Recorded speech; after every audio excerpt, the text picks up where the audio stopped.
Belle journée à chacun de vous.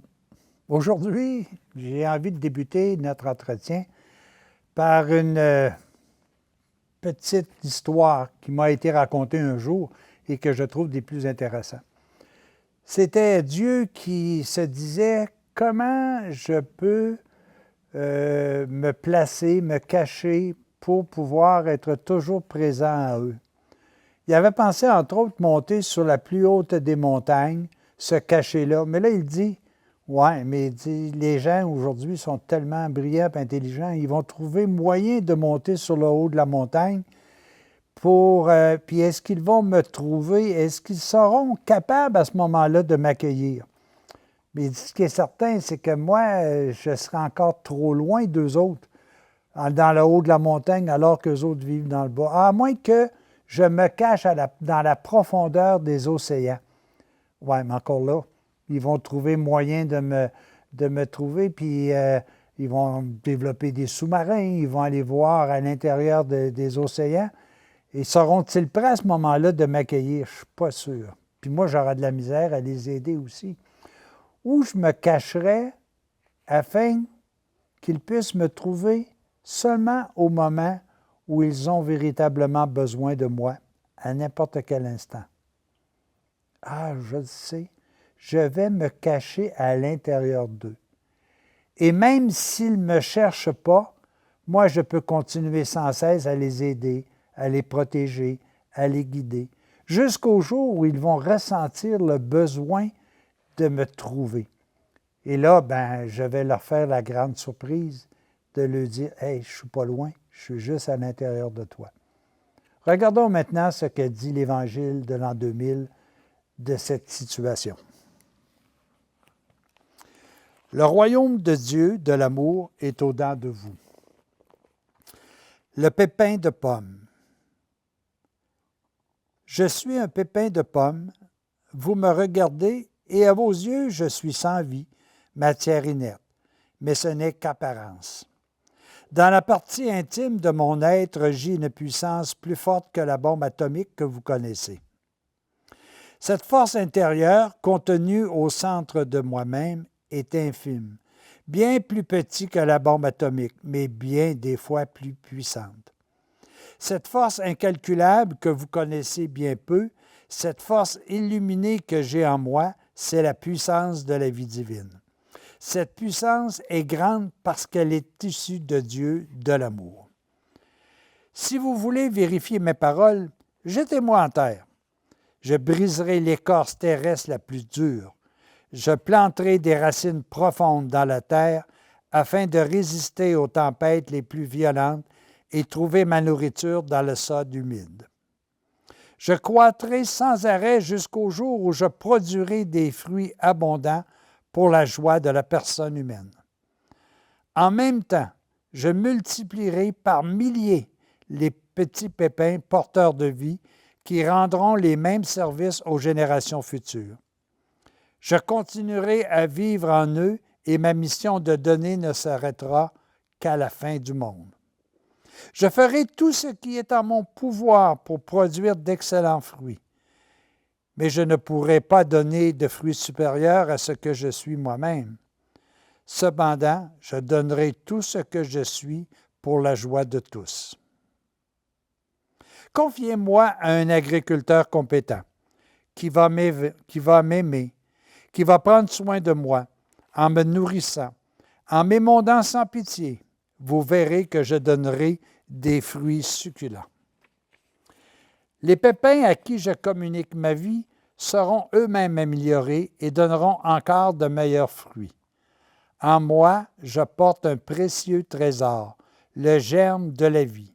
C'est à vous de savoir exploiter ce trésor. Parlons de ce germe divin dans la personne humaine. Je suis un tout petit germe divin caché au plus profond de votre âme. Je suis si petit que je suis comparable à un grain de sénévé. Une petite semence qui, jetée en terre, devient un grand arbre. Pourtant, je porte en moi une vie plus forte, plus riche et plus puissante que votre vie humaine. Je suis directement issu de Dieu et je porte en moi la vie éternelle.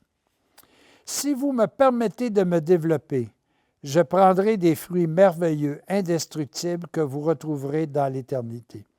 Ces fruits sont plus merveilleux encore que des pommes d'or, et personne ne pourra vous les ravir car ils sont éternels. Le développement de ma vie dépend de vous.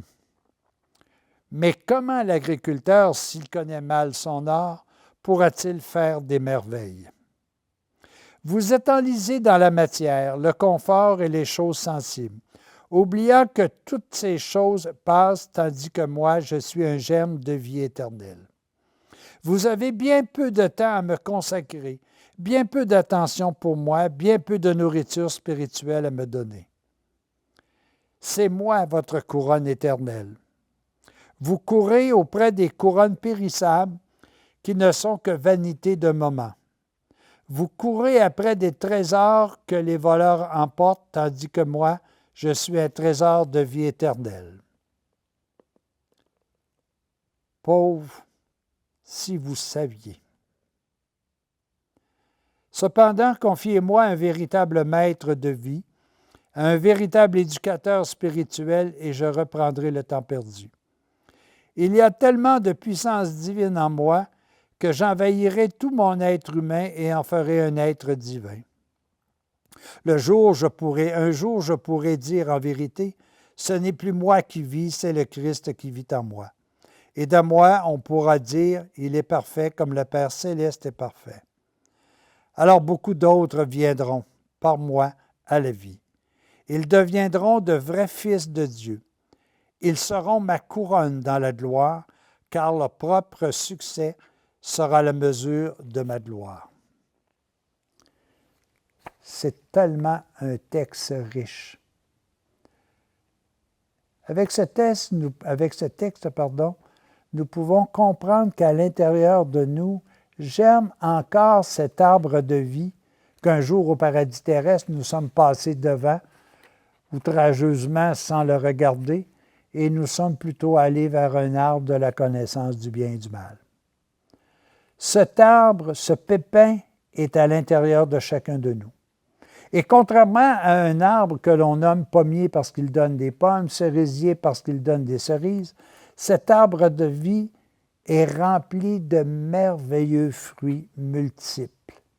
Ces fruits sont la paix, la joie, le bonheur, la sincérité, la simplicité. Tous ces fruits font partie du même arbre. Tous ces fruits font partie du même pépin divin qui est à l'intérieur de nous. Est-ce que nous voulons le regarder? Est-ce que nous voulons le découvrir? Est-ce que d'abord nous le cherchons?